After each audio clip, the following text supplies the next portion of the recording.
La marginalisation du cash est la plus profonde révolution sur l'argent depuis 27 siècles. Tout le monde veut y aller. Les États veulent y aller, les banques veulent y aller, les grands commerçants veulent y aller, et même les particuliers veulent y aller. Les banques ont supprimé les distributeurs les uns après les autres. Ici, on peut tout payer électroniquement. Le journal des sans-abri, vous pouvez payer par virement. Paytm, une entreprise de transactions en ligne. Elle permet de faire des achats avec un simple téléphone portable. Ce fleuriste a perdu la moitié de son chiffre d'affaires parce que les gens ne peuvent plus payer en liquide. Cash is going out of fashion in China. Replacing it is the digital wallet. Vous avez également le Kenya, qui est un précurseur qui a commencé du fait du manque d'infrastructures bancaires au Kenya, qui a progressivement instauré le paiement par téléphone mobile. On pourrait dire depuis une douzaine d'années, on a des réflexions autour éventuellement de la disparition du cash. Et plus près de nous, on a des pays comme le Danemark, la Suède, ou plus près de nous dans le temps, ou la Corée du Sud, qui sont en train de réfléchir à la disparition du cash dans leur pays.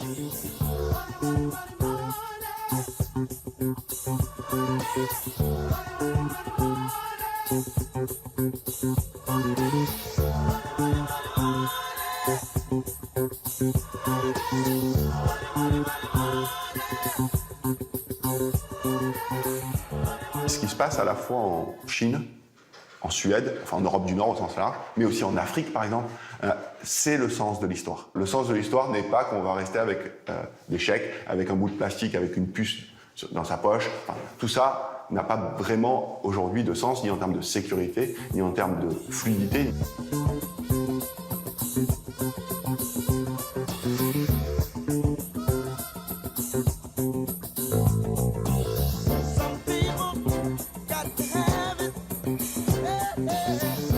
La limitation du cash, c'est une manière de lutter contre la fraude fiscale, contre la corruption, contre tous ces trafics qui ont besoin de cet argent sale.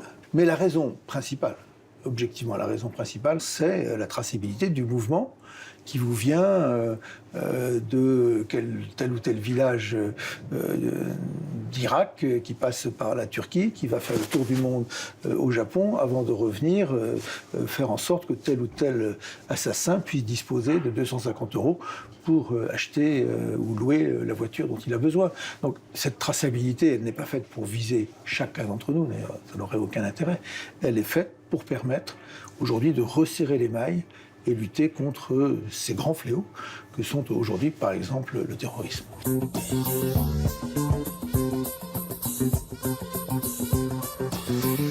Si on envisage une disparition totale du cash, ça veut dire effectivement la disparition totale de toute confidentialité d'absolument tous vos paiements et toutes vos activités.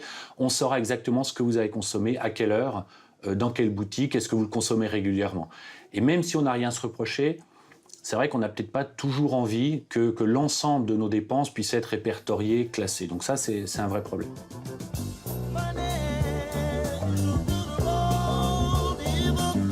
L'État ne contrôle plus l'argent puisqu'il y a des nouvelles organisations qui créent des nouvelles formes d'argent. On voit bien que les géants du numérique veulent dépasser les États, sont des acteurs qui agissent sur la terre entière.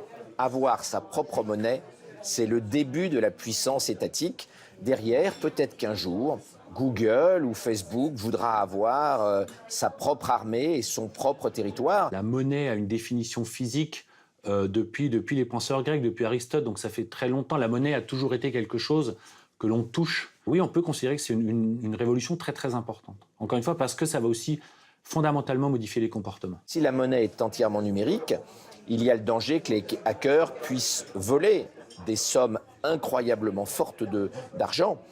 Quand vous faites un casse dans une banque, la taille maximum de billets que vous pouvez emmener, c'est un camion. En numérique, vous pouvez potentiellement hacker et voler des milliers de milliards de dollars. La guerre des gendarmes et des voleurs, au XXIe siècle, devient la guerre entre l'intelligence artificielle des voleurs et l'intelligence artificielle des gendarmes.